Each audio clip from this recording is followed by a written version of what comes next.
नमस्ते दोस्तों, मेरे चैनल समलोआ में आपका बहुत बहुत स्वागत है।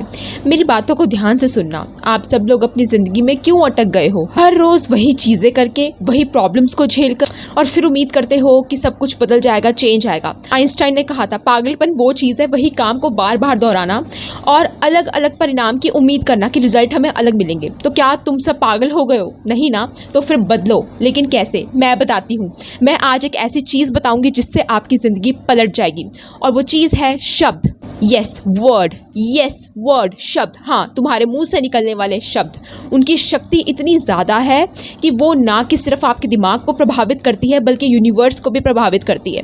अब आपके पास दो ऑप्शंस हैं, या तो आप नेगेटिव शब्दों को इस्तेमाल करके अपनी ज़िंदगी को नर्क बनाओ, या सकारात्मक पॉजिटिव वर्ड्स का इस्तेमाल करके अपनी ज़िंदगी को स्वर्ग बनाओ। और आज मैं आपको बताऊंगी कि आप सकारात्मक शब्दों का इस्तेमाल करके अपने सपनों को कैसे सच कर सकते हैं, सिर्फ पॉजिटिव वर्ड से। लेकिन पहले एक कहानी सुनो। एक अंधा आदमी था जो सड़क पर बैठा था। हाथ में एक बोर्ड था जिसमें लिखा था, मैं अंधा हूँ, कृपया मदद करें। लोग आते थे, जाते थे, लेकिन बहुत कम लोग रुकते थे या पैसे देते थे। फिर एक दिन एक लड़की आई, उसने बोर्ड पर लिखा देखा और सोचा ये तो कुछ खास असर नहीं कर रहा है। तो उसने अपने पेन से बोर्ड पर लिखा, आज का दिन बहुत खूबसूरत है लेकिन मैं इसे नहीं देख सकता। और फिर उसके बाद क्या हुआ? लोग रुकने लगे, पैसे देने लगे और उस अंधे आदमी की ज़िंदगी बदल के रख दी।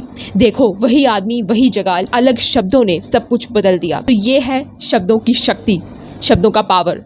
और आज मैं आपको बताऊंगी कि आप भी अपने शब्दों का इस्तेमाल करके अपनी ज़िंदगी में और दूसरों की ज़िंदगी को कैसे बदल सकते हो। चलिए शुरू करते हैं। अब थोड़ा सोचो, ऐसा क्यों हुआ? लोग बोर्ड पर ध्यान क्यों नहीं देते थे पहले, लेकिन जब शब्द बदले तो उनके दिल को छू गया। क्योंकि पहला बोर्ड सिर्फ एक तथ्य, फैक्ट बता रहा था, वो अंधा है। लेकिन दूसरा बोर्ड एक भावना को जागृत कर रहा था, एक फीलिंग बता रहा था, वो खूबसूरत दिन को नहीं देख सकता। ये सहानुभूति, एम्पैथी को जगाता है, लोगों को याद दिलाता है कि उनके पास कितना कुछ है जो उस आदमी के पास नहीं है। शब्द ना सिर्फ जानकारी देते हैं बल्कि फीलिंग्स भी जगाते हैं, भावनाएं जगाते हैं।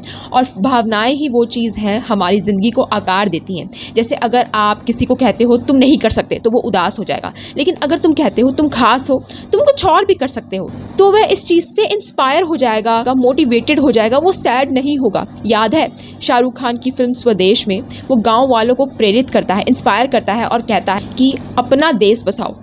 ये एक शक्तिशाली वाक्य है, एक शक्तिशाली सेंटेंस है जो लोगों को कार्रवाई करने के लिए मजबूर करता है। तो देख लो, शब्द फीलिंग्स को कैसे उकसाते हैं, एक्साइट करते हैं। लेकिन ये सिर्फ भावनाओं की बात नहीं, शब्द हमारी वास्तविकता को, हमारी रियलिटी को भी आकार देते हैं। अगर तुम हर रोज़ सोचते हो मैं असफल हो जाऊंगा, तो तुम्हारा दिमाग भी वो मानने लगता है और तुम असफल हो जाते हो। लेकिन अगर तुम सोचते हो मैं कोशिश करूंगा और सफल हो जाऊंगा, तो तुम्हारा दिमाग भी उस रास्ते पर चलने लग पड़ता है। तो शब्द ना सिर्फ हमारी बाहरी दुनिया प्रभावित करते हैं, लेकिन हमारी आंतरिक दुनिया को भी प्रभावित करते हैं। इंटरनल वर्ल्ड, हमारे स्पिरिचुअल दुनिया को भी प्रभावित करते हैं। अब बात करते हैं साइंस की, विज्ञान की। हमारा दिमाग एक कमाल की मशीन है। जब हम कोई शब्द सुनते हैं, बोलते हैं, तो वह हमारे दिमाग में सिग्नल भेजता है। सकारात्मक शब्द जैसे प्यार, खुशी, सफलता, वो अमिगडाला को सक्रिय करता है जो भावनाओं का केंद्र है, और वो डोपामीन रिलीज करता है। डोपामीन वो केमिकल है, वो रसायन है जो हमें अच्छा महसूस कराता है। इसलिए जब हम सकारात्मक बोलते हैं तो हम खुशी महसूस करते हैं। इसके विपरीत अगर हम नेगेटिव शब्द जैसे नफरत, असफल, हारा हुआ, बकवास, स्ट्रेस, एंग्जाइटी को ट्रिगर करता है, जो कोर्टिसोल रिलीज करता है हमारी बॉडी में। डोपामीन का बिल्कुल उल्टा। कोर्टिसोल तनाव का हार्मोन है। कॉर्टिसोल तनाव का हार्मोन है जो हमारे शरीर को लड़ाई या भागने के मोड में डाल देता है, फ्लाइट एंड फाइट मोड में। लंबे समय तक ये हमारी सेहत पर बहुत ही बड़ा इम्पैक्ट डालता है। एक स्टडी में लोगों को हर रोज़ नेगेटिव शब्द सुनाए गए और उनका ब्लड प्रेशर चेक किया गया। उनका ब्लड प्रेशर बढ़ गया था। जब उन्हें पॉजिटिव शब्द सुनाए गए तो ब्लड प्रेशर सामान्य, नॉर्मल हो गया था। तो देखो, हमारे शब्द ना सिर्फ हमारी भावनाओं को प्रभावित करते हैं बल्कि हमारी फिजिकल हेल्थ पर भी असर बहुत बड़ा डालते हैं। अरे भाई, तुम लोग हर रोज़ शिकायत करते हो मेरी लाइफ बेकार है, फिर उम्मीद करते हो यूनिवर्स तुम्हें आशीर्वाद देगा। यूनिवर्स अंधा नहीं है, वो तुम्हारे शब्द देख सकता है, सुन सकता है। अगर तुम नेगेटिव शब्द बोलते हो तो नेगेटिव ही मिलेगा। तो ये बकवास बंद करो और पॉजिटिव बोलना शुरू करो। अब स्पिरिचुअलिटी की भी बात करते हैं।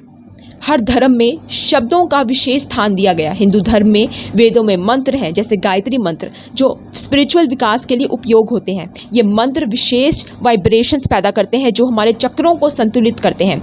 क्रिश्चियनिटी बाइबल का पहला वाक्य है, पहला सेंटेंस है, शुरुआत में शब्द था, जो बताता है कि सब कुछ शब्दों से शुरू हुआ। इस्लाम में कुरान को अल्लाह के शब्द माना जाता है और इसे पढ़ना और समझना स्पिरिचुअल विकास के लिए बहुत ज़रूरी है। तो हर जगह शब्दों को दैवीय शक्ति दी गई है, एक गॉडली पावर दी गई है। अब एक बहुत ही इंटरेस्टिंग बात है कि साइंस भी अब मान रहा है कि ध्वनि वाइब्रेशन से, साउंड वाइब्रेशन से मैटर भी प्रभावित हो सकता है, इफेक्ट आ सकता है। जैसे साइमेटिक्स सब्जेक्ट में साउंड वाइब्रेशन से पैटर्न बनाए जाते हैं, तो शायद हमारे शब्द भी ऐसे वाइब्रेशंस पैदा करते हैं जो हमारे आसपास की रियलिटी को आकार देता है। सोचो, अगर तुम रोज़ ये बोलते हो मैं सफल हूँ, मैं सफल हूँ, तो वह वाइब्रेशंस यूनिवर्स में जाता है और यूनिवर्स वो तुम्हें दे देता है। अब बात करते हैं मैनिफेस्टेशन की। ये एक हमारी सोच है कि हमारे विचार और शब्द हमारी रियलिटी बनाते हैं। इसे आकर्षण का जो नियम है, लॉ ऑफ अट्रैक्शन कहते हैं। जैसे चुंबक की तरह हम पॉजिटिव चीज़ें आकर्षित करते हैं अगर पॉजिटिव सोचते हैं और बोलते हैं। एक उदाहरण लेते हैं, एक लड़की थी जो एक्ट्रेस बनना चाहती थी, लेकिन उसके माता पिता उसका सपोर्ट नहीं कर रहे थे। वो हर रोज़ शीशे के सामने खड़े होकर कहती थी, मैं एक सफल एक्ट्रेस हूँ, मैं एक सफल और पॉपुलर एक्ट्रेस बन रही हूँ। वो ऑडिशंस देती रही और रिजेक्शंस को झेलती रही, लेकिन कभी हार नहीं मानी। एक दिन उसे मौका मिल गया और आज वो एक बहुत ही मशहूर अभिनेत्री है, बहुत ही मशहूर पॉपुलर एक्ट्रेस है। मैनिफेस्टेशन की शक्ति, लेकिन ये सिर्फ बोलने से नहीं होता, इसके पीछे एक कार्रवाई, एक प्लानिंग चाहिए और प्रोसीजर चाहिए। ये प्रेरणा देता है, लेकिन इसके पीछे काम करना पड़ता है। मैं तुम्हें एक चुनौती देती हूँ, आज से हर सुबह उठकर 5 मिनट तक बोलो कि मैं अपने सपने हासिल कर रहा हूँ, मैं अपने सपने हासिल कर रहा हूँ, और देखना कितना बड़ा आप फ़र्क पड़ता है आपकी लाइफ के ऊपर 1 हफ्ते के अंदर। अगर नहीं कर सकते तो मत करो, लेकिन फिर ये मत कहना कि मेरी ज़िंदगी बदल नहीं रही है।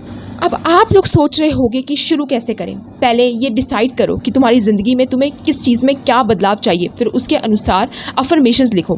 जैसे मैं हेल्दी हूँ, मैं हेल्दी हूँ, मैं सफल हूँ, मैं सफल हूँ, मैं लव से भरा हुआ हूँ, मैं कॉन्फिडेंस से भरा हुआ हूँ। हर सुबह उठकर और रात को सोने से पहले इन अफर्मेशंस को 5 से 10 बार बोलो।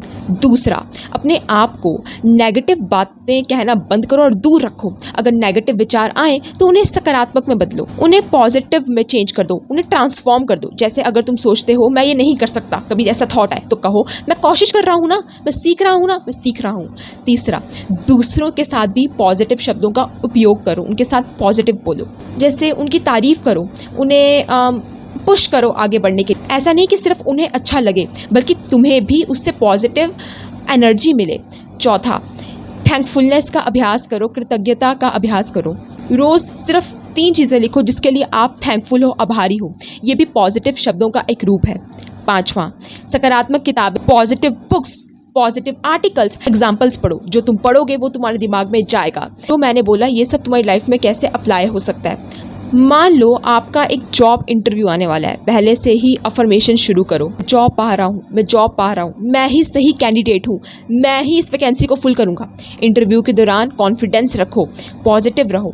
रिश्तों में अगर तुम्हें पार्टनर के साथ समस्याएं हैं तो प्यार से बात करो, उनकी अच्छाइयों पर ध्यान दो। हेल्थ के लिए मैं स्वस्थ हूँ, हर दिन बेहतर महसूस कर रहा हूँ। तुम हर जगह पॉजिटिव शब्दों का प्रयोग कर सकते हो और नेगेटिव को पॉजिटिव ट्रांसफॉर्म कर सकते हो। याद है पुराना गाना मेरी सपनों की रानी, कितना रोमांटिक था। शब्दों से ही प्यार व्यक्त किया गया। आजकल भी मीम्स में शब्दों का प्रयोग होता है, जैसे दिस इज़ फाइन मीम, जहाँ एक आदमी चल रहा है लेकिन चिल कर रहा है।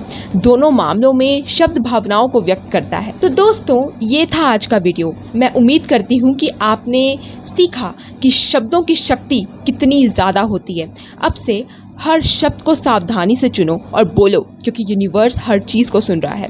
अगर आपको ये वीडियो पसंद आया तो लाइक करना मत भूलना, सब्सक्राइब कर लेना मेरे चैनल को, ताकि ऐसे ही और इंस्पायरिंग वीडियो आपको मिले। और हाँ, कमेंट्स में बताओ आपकी फेवरेट अफर्मेशन कौन सी है। थैंक यू, मिलते हैं अगली वीडियो में।